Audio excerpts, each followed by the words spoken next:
Hey there, I'm Dr. Christy Gibson, and this is a series I'm doing called Hot Takes on Cool Topics. And let's not call this a cool topic, but we're going to talk about the Epstein files. And my particular take on it is through the lens of Dr. Judith Herman's latest book. So in the 80s, Judith Herman described the 3 stages of recovery from trauma as establishing safety, or safety within that nervous system, remembrance and mourning, which is memory reconsolidation, and then integration and reconnection and deciding who you want to be.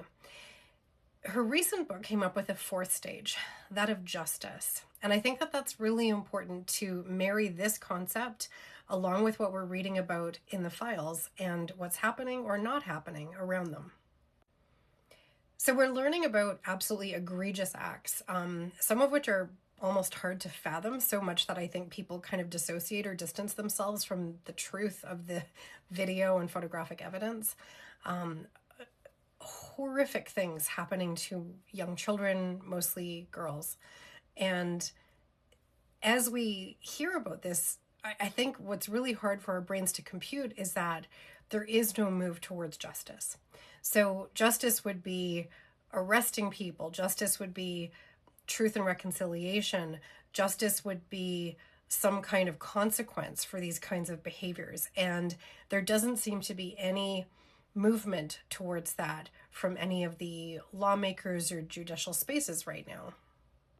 In fact, what everyone keeps focusing on is immigrants, whether or not they have performed illegal acts or not, as being somebody who needs to be focused on from a law perspective, where these other people who have power and influence are getting away freely from these horrifically illegal, unethical, immoral acts.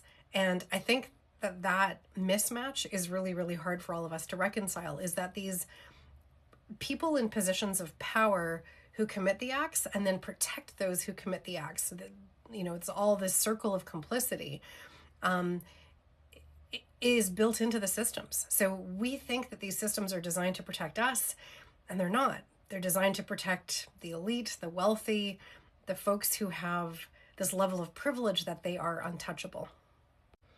And this really contributes to systemic trauma or collective trauma, because there are specific events like a pandemic or a climate-related weather event that can cause a collective trauma amongst community or even a larger population. But the collective trauma really comes in this knowing in our bones that the systems that we thought were designed to protect us might not be.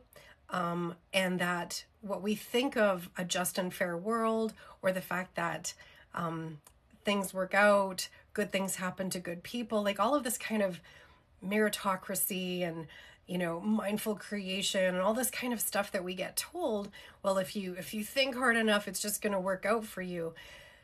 It doesn't, unless you have this power and privilege, in which case it does. So for many people in the world who don't have that level of lack of accountability, lack of responsibility for their acts, and the ability to pay off or manage when they are caught doing something egregious, we face consequences, or life just isn't fair for us, for the majority of the world. And then when it's like really, really, really unfair in terms of people not getting punished for something that is so violent and so, I want to use the word evil, but there's kind of like this, like, I don't think of this as like a satanic or a religious thing. So I'm careful to not use a word that is going to invoke that. But let's even talk psychology. Like, it's an antisocial act. It's something that is so against the greater good of society, and it is an antisocial act. So if a person does an antisocial thing, we, generally it's a crime, and they suffer punishment for it. But you have this whole class of people who are contravening the social good, and we can all see this take place in real time. That lack of justice hits all of us hard. So there are definitely some individual careers that are going to take a hit. Deepak Chopra, Peter Attia, there's a lot of people who are in the emails related to Epstein that they're consumers, or because they're these people who make money through social media and books and teaching, you can't trust somebody once you find out that they're associated and complicit within this ring. But there is a whole other subset of people that will face no consequences whatsoever. And I think that when it comes to trauma healing, this concept of justice is so important at not just the individual level, but at the collective level. So collective justice is something that we need to be talking more about. Imagine if this concept extended to the perpetrators of climate change. So there are more and more movements to gain rivers living status, to have kids sue industry for the harms that have been created. We've managed to briefly overthrow big tobacco, but there's so many other big industries that are continuously causing harm, and they haven't met accountability yet. So what would it look like to have collective justice for the kinds of harms that we see from industry, lobbyists, and these corporate entities that have just been untouchable up until now? What if we could touch them? I feel like there's so much collective trauma in this space right now. Like, everyone's emotions are quite heightened. There's a lot of fear. Some of it's deliberate. I think that they keep us fearful in order to accept these mass changes that are happening in so many political spheres. But I think this level of collective fear could be alleviated if we were also seeing collective justice be enacted.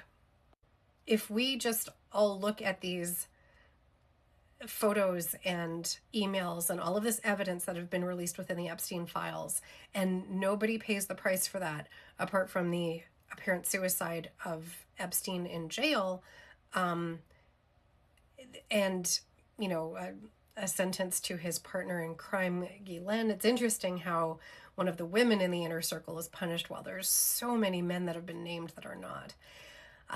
This will continue to harm our sense of justice. And when we think about what causes trauma, one of those things is the sense of who we are in the world. So often developmental trauma changes what we believe about ourselves, but a larger traumatic event changes the way that we see the world. So is the world safe? Is the world just? Is the world fair? Do I have a chance of thriving within this world? And the more that we see this lack of collective justice, the harder that is for us to believe. We need to see this justice at an individual level. So Judith Herman specifically names just how few people who've committed sexual assault are prosecuted. And I think that's one really important aspect. So we have to think of trauma and its healing solutions as happening not just at the individual level, but also at the collective level. And what would each of those look like when we think about justice?